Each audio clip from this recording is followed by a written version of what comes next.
encore un rebelle. Ce songe que je t'ai nourri au biberon. Le jeune Jacques ne veut pas rentrer dans le rang. Pas de pommes de terre au lard, pas de mariage avec la fille au nez et pas de production, pas d'œufs. Pour son père raide, Jacques est omelette. Pour sa mère folle, un crève-cœur. Le monstre, c'est toi. Chez Ionesco, l'insoumis finit étouffé dans l'œuf. Ressemble à ta mère et à sa famille d'idiots et d'imbéciles. Les deux pièces, écrites en 54 et 57, qui se suivent, Jacques où la soumission et l'avenir est dans les œufs, sont taillées dans l'absurde, pour rire mais effrayantes. Ionesco, mise en scène par Laurent Pelli au TNT, dans un décor dangereux. C'est le meilleur moyen de penser correctement en intellectuel et en bon. C'est une pièce un peu sur l'adolescence, c'est-à-dire c'est une pièce qui parle de beaucoup de choses. Entre autres, ça parle de ça, du passage de l'enfance à l'âge adulte, de comment on réalise finalement en sortir de l'enfance qu'on est mortel. En fait, Jacques, on lui apprend qu'il est chronométrable au début de la pièce, et chronométrable, ça veut dire qu'il est mortel. C'est à la fois une pièce sur le conflit des générations, le conditionnement, le déterminisme, sur le vide aussi, le vide existentiel, sur la mort, tout ça de manière très burlesque. L'état civil, pas dans le coup. Affreux. Toute la loi s'insurge contre elle-même quand on ne défend pas. Il se soumet à la fin de la première pièce, et il se soumet puisqu'il finit par faire ce que tout le monde fait. Je les aime, je les adore. Oh, je suis heureuse. C'est-à-dire se marier et produire. Entrer dans la production. Voilà, et se reproduire. Mélancolique et sombre, pleine de joie. Certains diront heureusement, parce que sinon il n'y aurait plus l'espèce. Bien sûr, mais ce que Ionesco soulève, c'est finalement, est-ce que l'homme ne crée pas que de la mort, en fait? Ouais. Et c'est ça qui est assez...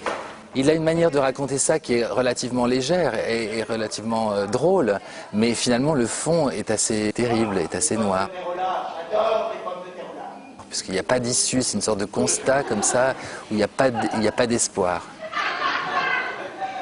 C'est Ionesco, c'est ce qu'il a finalement raconté dans la plupart de ses pièces, que ce soit les chaises, la cantatrice chauve ou même le rhinocéros.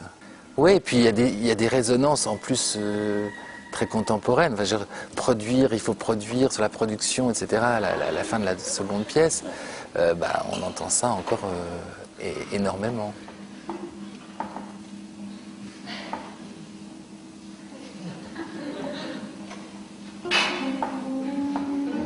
C'est quand même Ionesco qui a plus ou moins inventé ça, une distorsion du langage. Il y a aussi une chose qui est très, très, très belle, très poétique, c'est-à-dire qu'on a l'impression que la pièce peut être écrite par un enfant qui ne comprendrait pas ce qu'il a noté, ce qu'il a écrit. C'est-à-dire on a beaucoup travaillé avec les acteurs sur l'idée de la réminiscence, sur ce qu'on entendait quand on était enfant de nos parents, sur des voix, des cris, des choses de famille comme ça. Et je pense que Ionesco fait ça, mais en même temps il tord le langage, et le langage finalement ne veut plus dire grand-chose.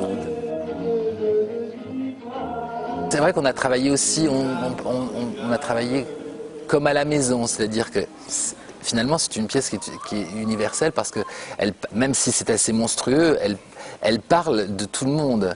Donc c'est sur l'évocation comme ça de notre propre enfance.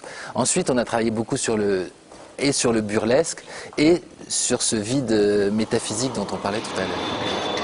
On a pensé un peu à Tati, à un univers un peu comme ça, à la fois graphique et caustique.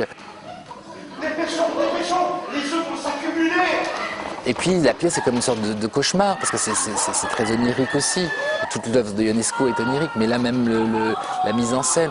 On a parlé du danger beaucoup, puisque le décor, ce qui n'est pas du tout écrit dans la pièce, ça raconte une mise en danger de la famille, comme si le fait que Jacques n'accepte pas de manger des pommes de terre au lard avait fait effondrer ce pavillon, cette maison qui était un rêve de famille.